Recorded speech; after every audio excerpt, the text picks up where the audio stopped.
everyone. Welcome to the Court of Public Opinion. Peace behind the camera. I'm Jeremy Cordeaux. Welcome to the garage. We've got the only garage, only garage I've ever heard of. It has a fireplace in it. Pete, we should stoke it up. Would be nice. Second day of winter. And up this neck of the woods, the fog doesn't really lift until about 11 o'clock in the morning on these sort of cold, rainy, misty days, which is sort of lovely. You walk out there and you look, and I'm blessed with this row of really old pine trees. And the mist hangs about halfway down the trees, and the veranda lets me sort of look out and I can actually see what's above the clouds, which is a funny experience. I love it. But it's cold. It is cold. Before we talk about stuff, June the 2nd, 1953, the coronation of Queen Elizabeth II at Westminster Abbey, London. 1953. 2022, Her Majesty Queen Elizabeth II marks her Platinum Jubilee with 4 days of celebration, starting with a military parade at Buckingham Palace. It's funny, these people, they run around sort of counting up what these things cost. The coronation and the commemoration and the pageantry. But if you were really totally honest about it, over the years, England doesn't have any industry, don't make cars anymore. No, I can't imagine how the GDP works in that neck of the woods except for tourism. Their major product is pageantry. You can't complain when you're spending money on making money. That's the cornerstone of business, I would think. Where are we? Italian designer and inventor Marconi applies for the first ever patent for a system of wireless telegraphy in the UK, 1869.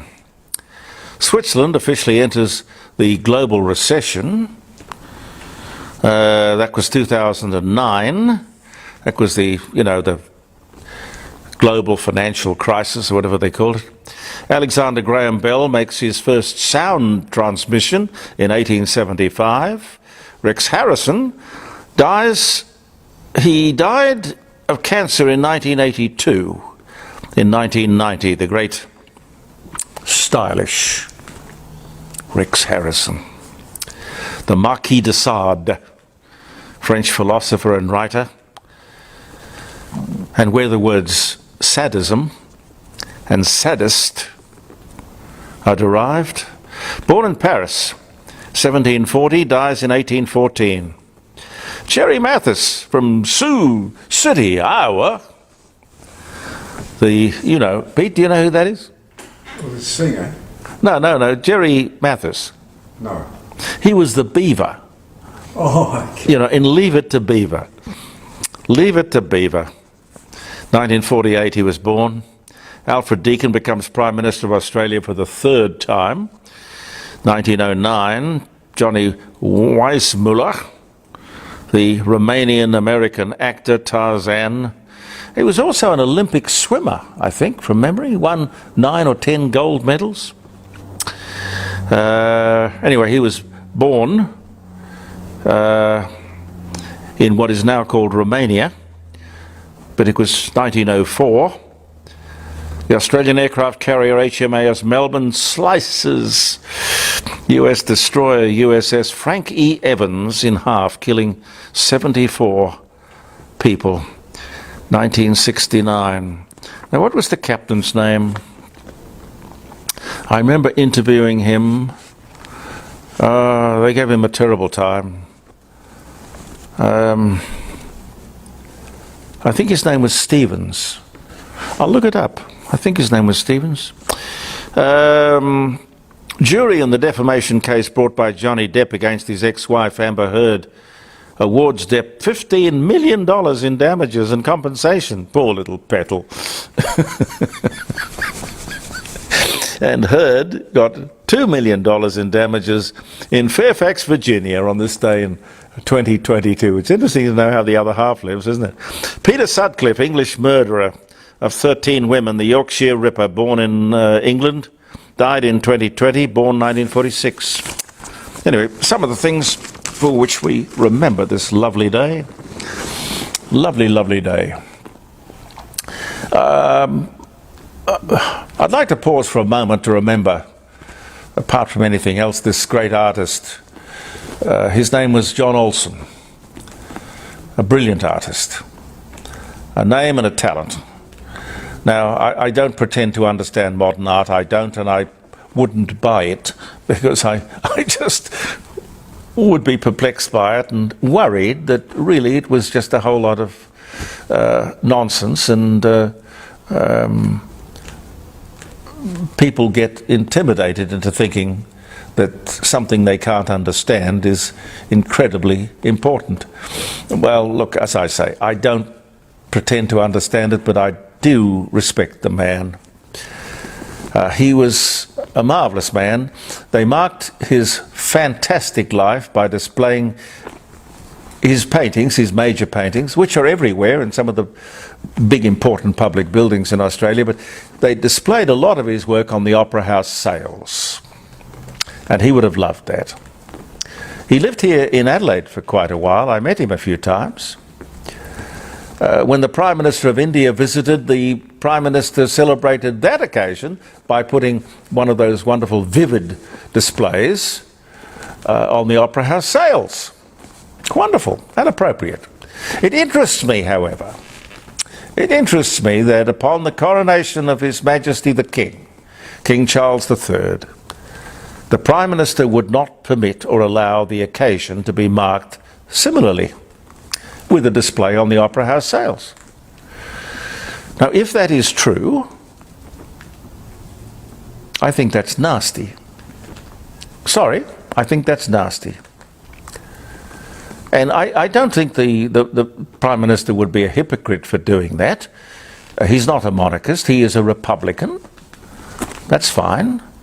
But going to the coronation and swearing allegiance to the crown could well be regarded as hypocritical. Sorry.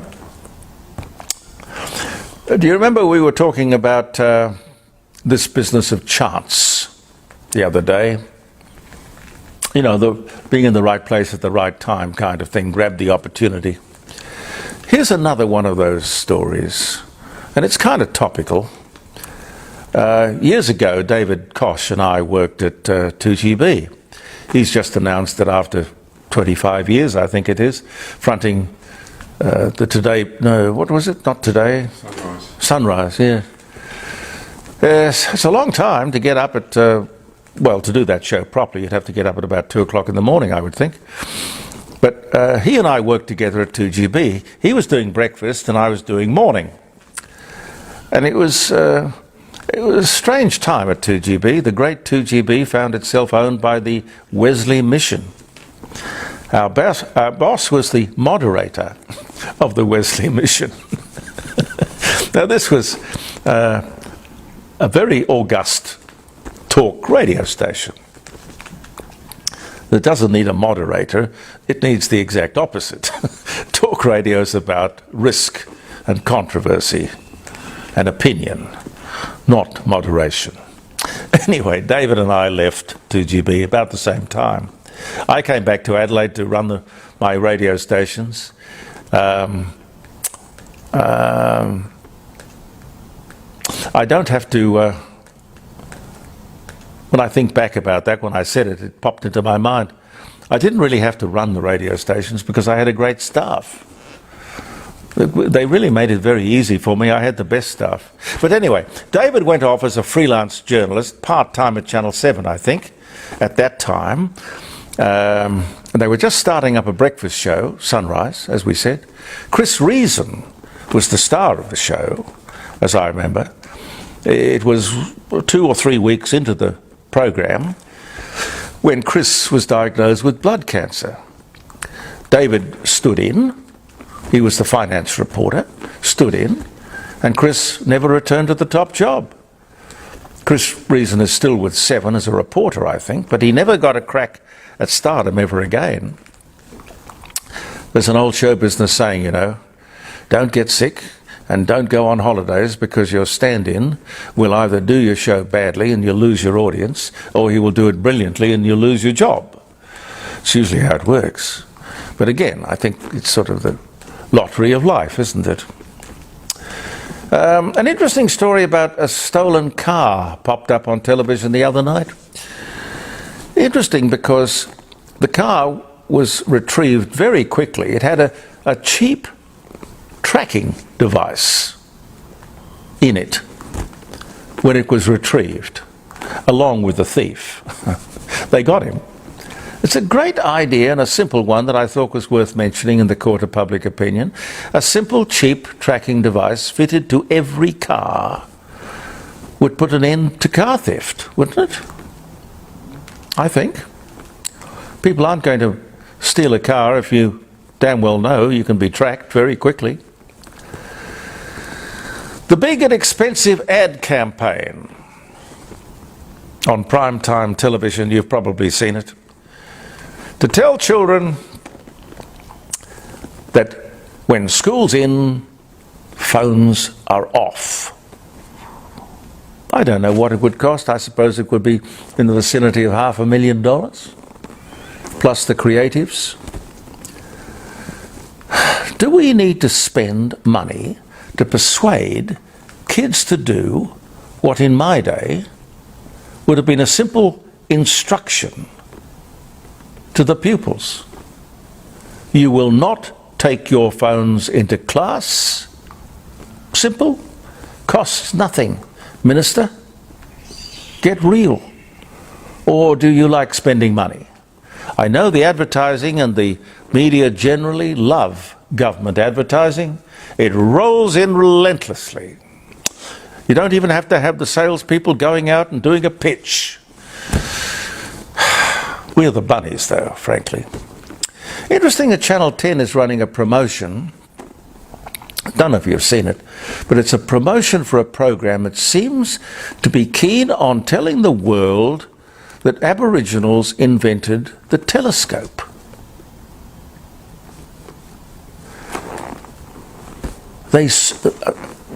Look, I'm paraphrasing this, but they searched the cosmos, navigation, flight, communications and astronomy. They were the prime movers in developing the modern world. Are they totally mad? What history book are they reading?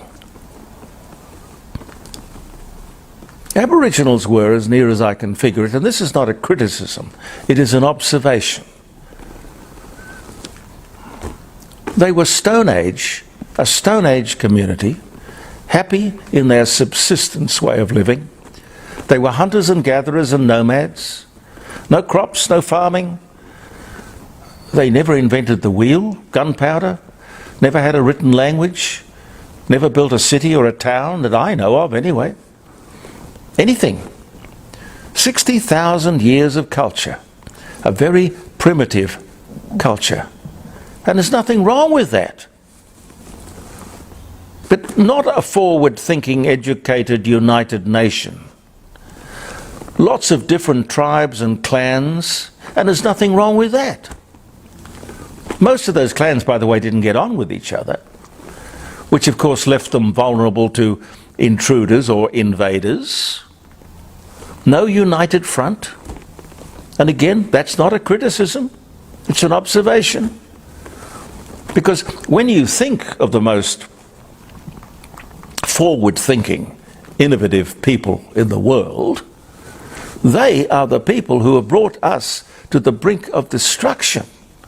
30 seconds to midnight, according to the doomsday clock, and now we are hearing echoes of scientists of the past telling us to be careful of artificial intelligence, which, while scientists may think it's wonderfully clever, has the capacity to destroy the world and everybody in it. So much for forward thinking. But let us tell the truth about Aboriginal people, and not in a critical way, just as an observation. Don't gild the lily, you don't have to. Don't make up nonsense. Ron DeSantis, you will know more and more about that name as time goes by. Ron DeSantis, governor of Florida, has officially entered the Republican race, the presidential race on the Republican side. I think he has a very good chance of pulling it off. The Republicans will have a candidate who incorporates many of the Trump policies without the rambling chaos and controversy and conflict. He is articulate, looks good, nice wife, children. What I like about him is he is an experienced, popular leader. And most importantly, he is anti-woke. He's the governor of Florida. His slogan is, "Make America like Florida." Florida, I've never been there. I've got no axe to grind personally. He's fond of saying, Florida is where woke goes to die. He's banned, I told you about this a little bit the other day, he's banned several countries, including China, from owning property in Florida. Schools are not allowed to discuss gender identity issues in the classroom. He says there are girls and there are boys and that's it. I like him. I like him too. No cancel culture, no political correctness. He sounds like my kind of, and Pete's kind of candidate. He has decided on this war on woke. I'm glad somebody has. I'll join the ranks. Anyway, he won the Florida election last year for governor in a landslide, and his situation looks pretty good. Good luck to you, sir. Sextortion, do you know anything about that, Pete? No. No. You probably don't want to either, I wouldn't think. Sextortion's a play on the word extortion. It's basically blackmail. 90% of the victims are young men who are coerced by an attractive young woman to take and send intimate photos of themselves. I wonder if you're allowed to Photoshop that. Anyway, apparently it's a thing. I don't understand it really. They send off these pictures, then the blackmail starts. And apparently there's a lot of money involved, but why? Can anyone tell me why? What will the blackmailer do if you tell him or her to just go jump? Or say, hey, listen, if you like that one, I'll send you a close-up. Or just ring the police or tell your parents. And in any case, look, unless you have got your name and your phone number and address tattooed on your private parts, who the hell's going to know who you are anyway? Maybe that whole story maybe is a beat-up. I don't know. I really don't. And what is this? What can I call this? It's a kind of a Monty Python thing. I think it's so crazy you wouldn't even see it in Monty Python. Apparently in budget estimates, the Australian Federal Police are currently investigating breaches of the law by, and we've talked about it before, PricewaterhouseCoopers, PwC. Now listen to this, will you? The Australian Federal Police have PricewaterhouseCoopers as their internal auditors, as does the Reserve Bank of Australia, with wide-scale access to all their information and all their systems. Well, they'd have to have that, wouldn't they? Now, if this is not the classic conflict of interest, I have no idea. PwC. That scandal, that leaking scandal continues. 9 partners have been placed on, what can I call it, leave? You would know that I argue that with a huge public service, the government shouldn't be, at great expense, contracting out work to anyone, let alone the big 4 accounting companies, for no other reason other than the government may be compromised by these companies, providing them with information which would be or could be very valuable to other clients of the big 4. It's a no-brainer, isn't it? Particularly when you've got a great big public service. What do you have them for? So out of simple courtesy to these people, you don't hire contractors who will come by classic or classified and useful commercial information. And on top of this, of course, you save the taxpayer an awful lot of money. This inquiry into PricewaterhouseCoopers, whatever the hell that's going to cost, God knows, is it going to come up with a finding that the government should not, as I've always said, should not be using outside contractors, particularly in the area of taxation and the military? I doubt it. I doubt it. How can these big accounting companies advise the government without acquiring the sort of information that their clients would love to hear about and they are paid to tell them about? It's just plain dumb. It would fit nicely into a Monty Python script. It really is so silly. Thanks so much for being with us in the Court of Public Opinion. Pete and I will be back. I'm Jeremy Cordeaux. Believe in yourself, and goodbye for now.